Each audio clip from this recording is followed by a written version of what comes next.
Dominus Nobiscum, saya Fabian Kalo, Ketua Kombapa Katolik Kehidupan Tunsia, juga sebagai anggota DPRD Provinsi Sulawesi Utara dari fraksi PDI Perjuangan. Pancasila hadir di tengah-tengah kita sebagai ideologi bangsa, sebagai cita-cita luhur bangsa kita. Maka Bung Karno sebagai konseptor lahirnya Pancasila pernah berkata bahwa negara ini, Republik Indonesia ini bukan milik kelompok manapun, juga agama atau kelompok etnis manapun, atau kelompok dengan adat dan tradisi apapun, tapi milik kita semua dari Sabang sampai Merauke. Nah, sebagai pemilik bangsa ini, kita semua punya hak dan kewajiban yang sama.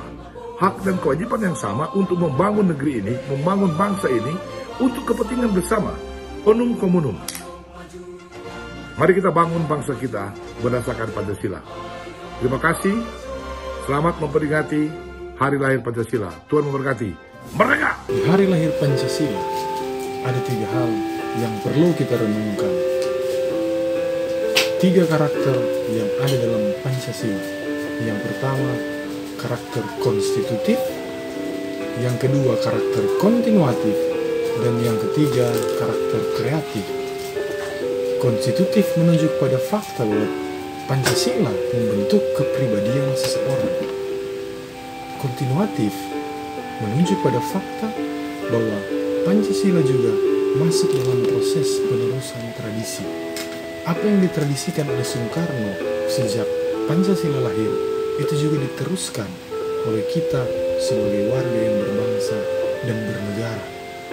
Dan karakter kreatif adalah lanjutan dari konstitutif dan kontinuatif, karena manusia diberikan kemampuan untuk bersikap, mengembangkan, dan mempertahankan Pancasila itu. Selamat Hari Lahir Pancasila, 1 Juni 2020. Saya Indonesia, saya Pancasila. Saudara-saudari yang terkasih, secara umum, semangat dan inspirasi penting yang bisa kita gali dari hari ulang tahun Pancasila ini bagi bangsa kita di tengah-tengah pandemi COVID-19 ini, yakni rasa memiliki dan mencintai bangsa ini. Rasa cinta terhadap bangsa ini akan menggerakkan hati setiap orang untuk bertanggung jawab dan membangun solidaritas satu sama lain. Rasa tanggung jawab dan rasa solider itu akan membuat orang rendah hati, taat, dan siap bekerja sama untuk bersama-sama mengentaskan pandemi COVID-19 ini. COVID-19 itu menghantam tiang utama dari ketahanan bangsa ini, yakni keselamatan individu dan masyarakatnya. COVID ini mengancam eksistensi objektif dari individu dan masyarakat bangsa Indonesia. COVID ini hanya akan bisa pergi dari kehidupan kita kalau kita semua siap dan serius untuk taat dan bekerja sama dengan berbagai pihak untuk mengentaskan masalah ini. Mari kita bekerja. Selamat hari lahirnya Pancasila. Pada kesempatan yang indah ini, saya hendak berbagi beberapa pokok pikiran.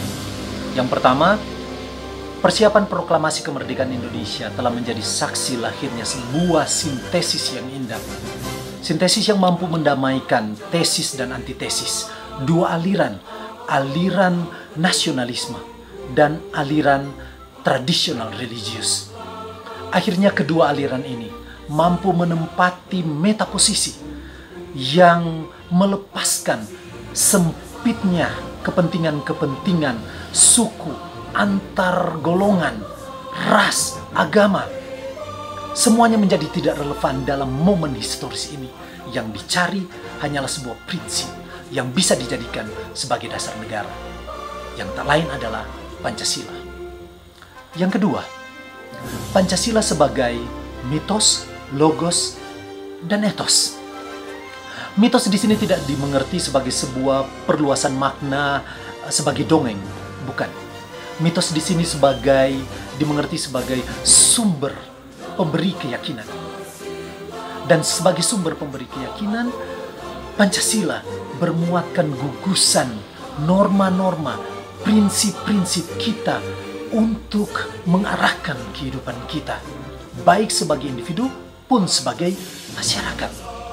Yang kedua, Pancasila sebagai logos. Pancasila sebagai logos ini berisi gugusan pemikiran-pemikiran filosofis, berisi perangkat paradigma yang mampu kita gunakan, yang bisa kita gunakan untuk menginterpretasi pandangan kita tentang dunia, tentang masyarakat global, tentang individu, dan tentang komunitas negara kita sendiri. Dan yang terakhir, Pancasila yang dimengerti sebagai sebuah etos.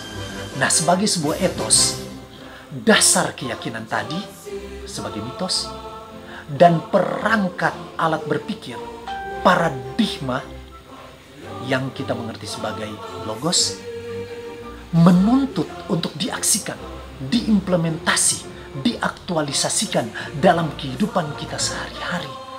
Dan disitulah Pancasila menjadi sebuah rujukan untuk memberikan arah bagaimana sebaiknya kita sebagai bangsa, sebagai bernegara, sebagai komunitas dan sebagai individu seharusnya bersikap baik terhadap diri sendiri, sesama, terhadap negara kita, pun terhadap masyarakat global. Betapa kayanya Pancasila kita. Dan pada saat ini, di hari lahirnya Pancasila, inilah yang kita rayakan. Kita merayakan kemajemukan. Kita merayakan keindahan yang kita alami dalam alam perbedaan. Saya Valentino Mowa bersama dengan Radio Montini 106 FM, Cinta Sesama, Cinta Semesta. Kami mengucapkan selamat hari lahirnya Pancasila. Merdeka.